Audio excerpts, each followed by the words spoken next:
बिस्मिल्लाहिर्रहमानिर्रहीम। अल्लाहुम्मा सल्लि अला मुहम्मद कुल्लमा ज़करहु ज़ाकिरून व कुल्लमा गफ़ल अन ज़िक्रिहिल ग़ाफ़िलून। या रब्बी सल्लि व सल्लिम दाइमन अबदा अला हबीबिका खैरिल खल्क़ि कुल्लिहिम। मुअज़्ज़ज़ व मुकर्रम अज़ीज़ तलबाए इज़ाम, जैसा कि गुज़श्ता सबक में आप हज़रात पढ़ चुके हैं कि गुस्ल किन किन सूरतों में करना फ़र्ज़ हो जाता है, यानी वो कौन कौन सी सूरतें हैं जिसमें गुस्ल करना ज़रूरी है। आपके सामने ये बात बताई गई कि 4 सूरतें ऐसी है जिसमें गुस्ल करना ज़रूरी है। नंबर 1, जुनूबी, यानी कि जिसको गुस्ल की हाजत हुई है उसके लिए गुस्ल करना ज़रूरी है। नंबर 2, वो औरत जो हैज़ से फ़ारिग हुई उस औरत के लिए गुस्ल करना ज़रूरी है। नंबर 3, वो औरत जो निफास से फ़ारिग हुई उस औरत के लिए गुस्ल करना ज़रूरी है। निफास के मसाइल में ये बात अच्छी तरह समझना चाहिए कि निफास की ज़्यादा से ज़्यादा मुद्दत 40 दिन है, लेकिन हर औरत की मुख्तलिफ़ आदतें होती हैं। कोई औरत 20-25 दिन में फ़ारिग हो जाती है। 1-2 बच्चों से अंदाज़ा हो जाता है कि औरत को कितना 1-2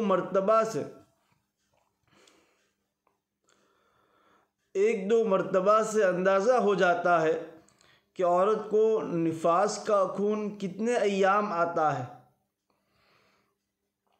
अगर औरत को 20 या 25 दिन में खून बंद हो गया तो फिर वो गुस्ल कर कर नमाज और इबादतों में मशगूल हो जाए। और अगर किसी औरत को एक मर्तबा 30 दिन आया लेकिन दूसरी मर्तबा और आ रहा है तो 40 दिन तक देखा जाएगा।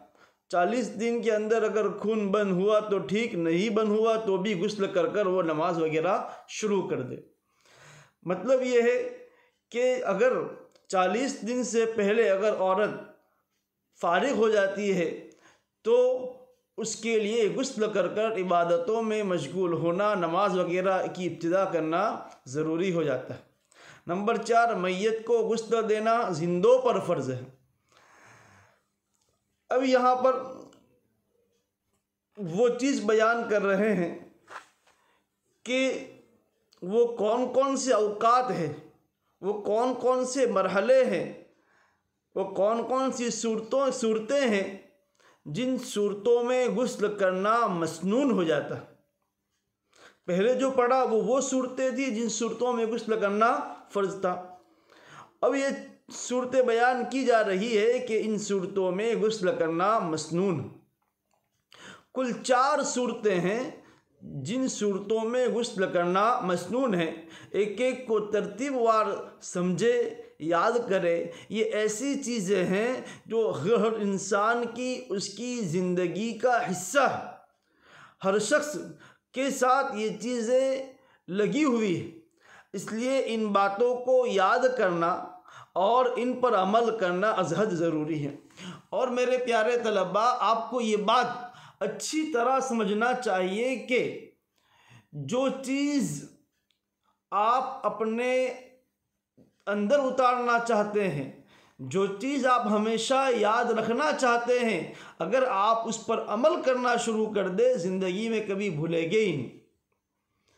मिसाल के तौर पर आपको सलाम की सुन्नत को अपने अंदर आम करना है। सलाम करने की सुन्नत को अपनी ज़िंदगी में लाना है तो इसको सलाम करना शुरू कर दो। छोटा मिले उसको भी सलाम करो, बड़ा मिले उसको भी सलाम करो। आप सलाम करते रहेंगे, आपकी ज़िंदगी का हिस्सा बन जाएगा। जब कोई आपको सलाम करेगा, आपके सामने से गुजरेगा, आप फ़ौरन उससे सलाम करेंगे। तो अपनी ज़िंदगी में उतारो। आपने गुस्ल के फ़राइज़ पढ़े, तो अब आप जब भी गुस्ल करेंगे तो उन फ़राइज़ को ख्याल रखते हुए, एक एक फ़र्ज़ को एहतिमाम से अदा करते हुए इसको अगर अदा करेंगे तो आप कभी फ़राइज़ को नहीं भूलेंगे।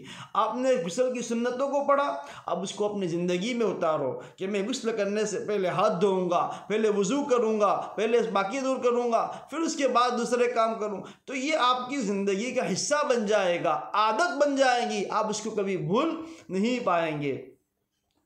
तो गुस्ल 4 मौक़ों पर करना, 4 सूरतों में गुस्ल करना मसनून है। गुस्ल कब मसनून होता है? दर्ज झेल 4 सूरतों में गुस्ल करना मसनून होता है। नंबर 1, जुमा के दिन नमाज फ़जर के बाद से जुमा तक उन लोगों के लिए गुस्ल करना सुन्नत है जिन पर नमाज जुमा वाजिब है। कई क़ुयूदात बयान की गई। नंबर 1, जुमा का गुस्ल करना मसनून है जुमा के दिन। नंबर 2, नमाज फ़जर के बाद से जुमा तक।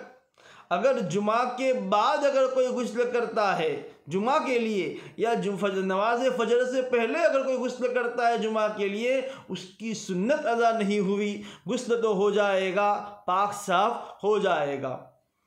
और नंबर 3 पर जुमा के दिन उन लोगों के लिए गुस्ल करना सुन्नत है जिनके ऊपर नमाज जुमुआ वाजिब है। एक तो ये कि वो नाबालिग है और नाबालिग पर जुमा वाजिब नहीं है। नंबर 2 ये है कि वो मुसाफिर है, मुसाफिर पर जुमा वाजिब नहीं है। नंबर 3 पर वो ऐसे गांव में, ऐसे देहात में रहता है जहां नमाज जुमा नहीं पढ़ी जाती, तो उसके ऊपर नमाज जुमा नहीं है। तो अगर बालिग आदमी हो और उसके ऊपर नमाज जुमा वाजिब हो तो उसके लिए जुमा के दिन, अब जुमा का गुस्ल आप जुमेरात के दिन करते तो जुमा के गुस्ल की सुन्नत अदा नहीं होगी। खैर, तो जुमा की नमाज के लिए गुस्ल करना सुन्नत है। और अगर जिन लोगों पर नमाज जुमा वाजिब नहीं है, देहात में रहता है या सफ़र में है, फिर भी अगर वो गुस्ल कर लेता है तो उनके लिए, और अगर नमाज जुमा वाजिब नहीं है तो उनके लिए गुस्ल करना मसनून भी नहीं है, लेकिन अगर वो कर ले तो कोई हर्ज नहीं है, बल्कि कर लेना चाहिए। और अगर जुमा के दिन ईद का दिन आ जाए, जुमा का दिन है, ईद आ गई और उसी दिन जनाबत पाई गई, नापाक हो गया, नहाने की ज़रूरत दरपेश आई। अब यह है कि जुमा का दिन भी है, नंबर 1, 2 ईद का दिन भी है, नंबर 3 जनाबत लाहिक हुई है, नापाकी है। अब तीनों के लिए गुस्ल करना है, तो अगर एक ही गुस्ल कर लेगा तो तीनों के लिए गुस्ल करना काफ़ी हो जाएगा। एक ही गुस्ल तीनों के लिए काफ़ी हो जाएगा, तीनों के लिए अलग अलग गुस्ल करने की ज़रूरत नहीं है जी। नंबर 2, ईदैन के दिन नमाज फ़जर के बाद से उन लोगों के लिए गुस्ल करना सुन्नत है जिन पर ईदैन की नमाज वाजिब है।